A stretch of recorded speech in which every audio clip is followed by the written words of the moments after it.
Não é o pecador que vem a Deus para lhe pedir perdão,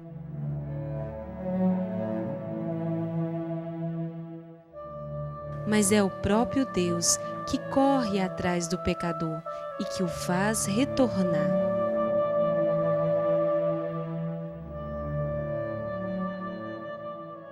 Em pleno século XVIII, rico em figuras originais, nasce um personagem marcante e profundamente influente, que marcará os corações não por sua capacidade intelectual ou pelo seu poder, mas pela sua simplicidade e devoção. João Maria Vianney. O pequeno João Maria Vianney nasce em condições simples e rudes.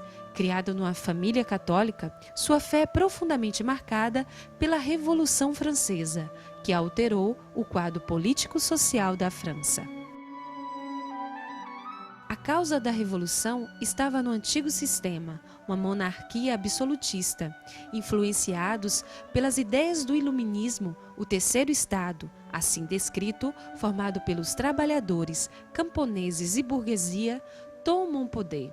O rei Luís XVI é morto sob a guilhotina e em 27 de novembro de 1790, a Assembleia Constituinte obriga todo o clero a prestar juramento na frente dos representantes do poder. Esses atos foram condenados por Roma. A maior parte dos padres recusa o juramento. Um grande número é massacrado ou deportado. A morte sobre a guilhotina é a medida para todos aqueles que não aceitaram se curvar diante do poder. Nesse contexto de terror e medo, nasce João Maria Vianney. Ele nasceu antes da Revolução Francesa e chegou aqui em Ars no final do século XIX, precisamente no ano de 1818. Ele foi pároco desta pequena cidade por 41 anos exatamente. Veio exercer seu ministério em uma região bem pobre e úmida. Ele foi enviado para Ars não por uma promoção, talvez porque diríamos que aqui, nessa pequena região, ele não faria nenhum mal. Ele que teve imensa dificuldade em seus estudos e enormes dificuldades para tornar-se padre. O jovem camponês, que nunca tinha frequentado a escola, gostaria de tornar-se padre. Com 20 anos, ele começa seus primeiros estudos. Mas, como seminarista, João Maria Vianney teve grandes dificuldades. Após muitos esforços, em 23 de junho de 1815, ele é ordenado padre. E em 1818 é nomeado pároco de uma pequena cidade de 230 habitantes, Ars, a 40 quilômetros de Lyon.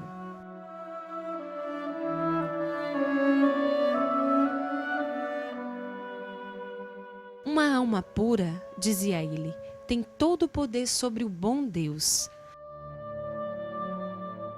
Não é mais ela que faz a vontade de Deus, mas Deus que faz a sua.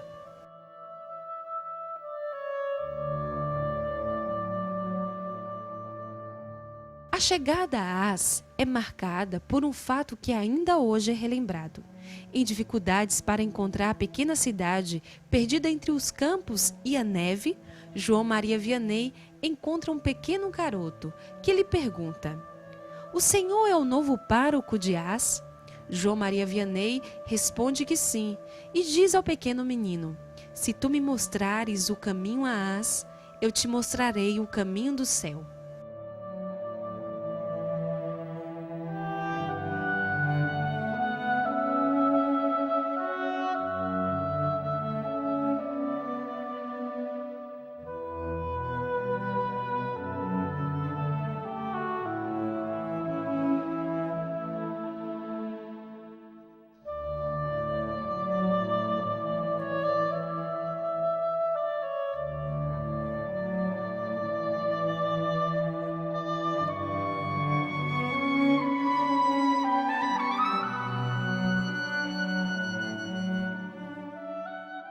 Ele vai se tornar o pároco de Ars, o patrono de todos os párocos. Ele que ficou 41 anos como pároco dessa pequena cidade perdida e aos poucos começou a transformar esta paróquia. As pessoas foram verdadeiramente tocadas pelo seu testemunho de vida pessoal.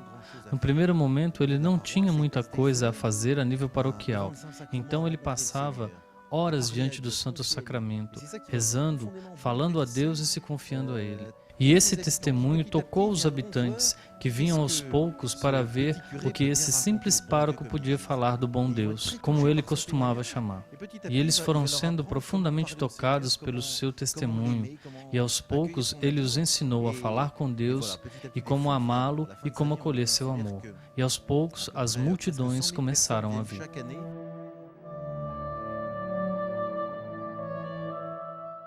Quem chega a Ars pode encontrar os traços ainda deixados por este santo homem. Podemos conhecer um pouco da sua intimidade. A casa de João Maria Vianney expõe a todos aqueles que desejam conhecer um pouco mais da sua vida. Objetos de uso cotidiano, o quarto do santo com seus objetos pessoais, imagens de santos de sua devoção, paramentos usados por ele. Dentro da pequena casa, ao lado da igreja, podemos imaginar a vida de simplicidade e devoção que ele viveu.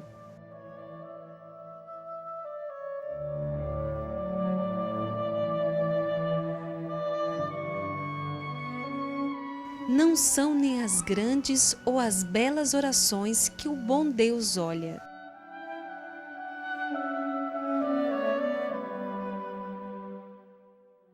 Mas sim aquelas que são do fundo do coração, aquelas que são feitas com o desejo de respeitar e agradar a Deus.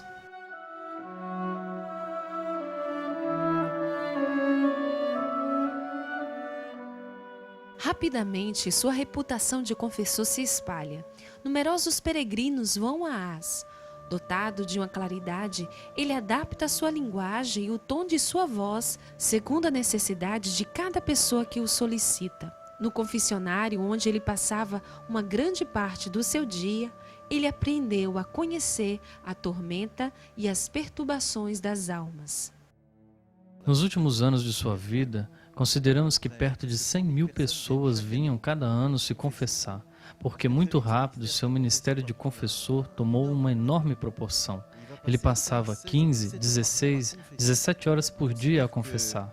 Ele considerava que o homem tem necessidade de se liberar e ele, como padre, poderia dar essa libertação, dar a alegria de encontrar o Senhor verdadeiramente. Às vezes podemos pensar que ele confessava muito. Sim, ele confessava muito porque estava de tal maneira tomado pelo amor de Deus que percebia que a multidão que não havia acolhido esse amor não podia sentir esse amor gratuito de Deus. E ele estava pronto a passar horas para que as pessoas pudessem encontrar o Senhor de verdade e pudessem ter uma vida normal e serem felizes, ou seja, libertadas de todo o mal.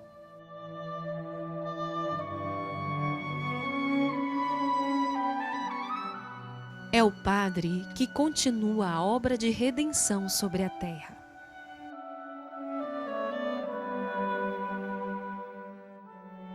A vida de João Maria Vianney mistura oração e ação. Ele restaura e aumenta a pequena igreja, funda um orfanato para acolher os mais pobres. Suas homilias falam sobretudo da bondade e da misericórdia de Deus.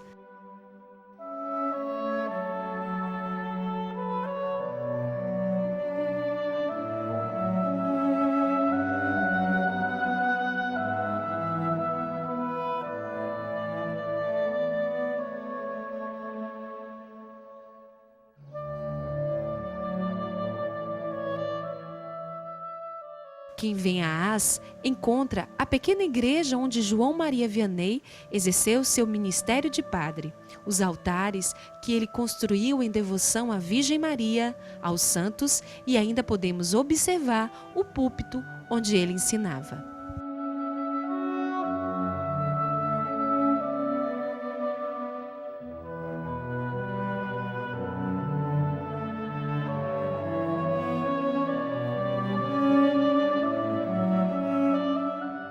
Na Na primeira construção que vemos hoje, podemos observar a grande basílica, mas a pequena igreja, que é a pequena parte que podemos ver até o sino, essa é verdadeiramente a primeira igreja da época de São João Maria Vianney.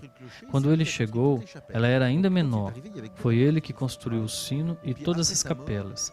Quando ele chegou, havia somente a parte central, e depois da sua morte, construímos a basílica, que foi feita pelo arquiteto Bochon, um grande arquiteto da região, que se converteu graças ao santo pároco. Ele encontrou o Senhor graças a ele. E o primeiro projeto, logo após sua morte, foi de fazer uma basílica um pouco maior e retirar a pequena igreja para continuar a grande basílica. Mas, finalmente, os habitantes de Ars fizeram uma solicitação para deixar a pequena basílica do santo pároco. Finalmente, as duas construções estão uma ao lado da outra. É muito tocante, pois nós conservamos a Igreja do Santo, onde ele rezava, confessava e celebrava a missa. E justo atrás tem a basílica que acolhe seu coração, que se conserva intacto dentro da basílica.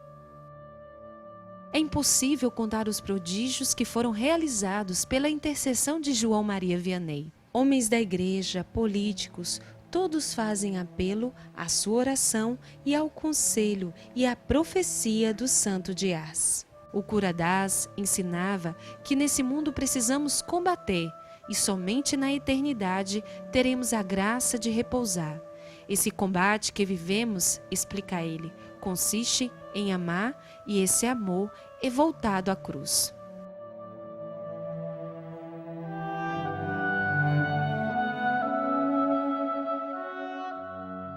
Depois de um trabalho colossal e extremamente cansativo, e após dolorosas doenças, o cura d'Ars morre no dia 4 de outubro de 1859, com a idade de 73 anos.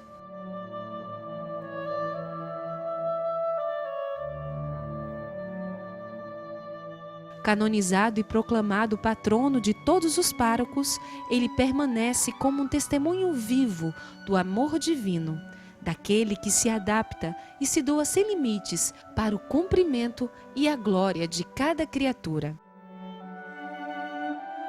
João Maria Vianney marcará os corações pela sua simplicidade e pela sua ternura.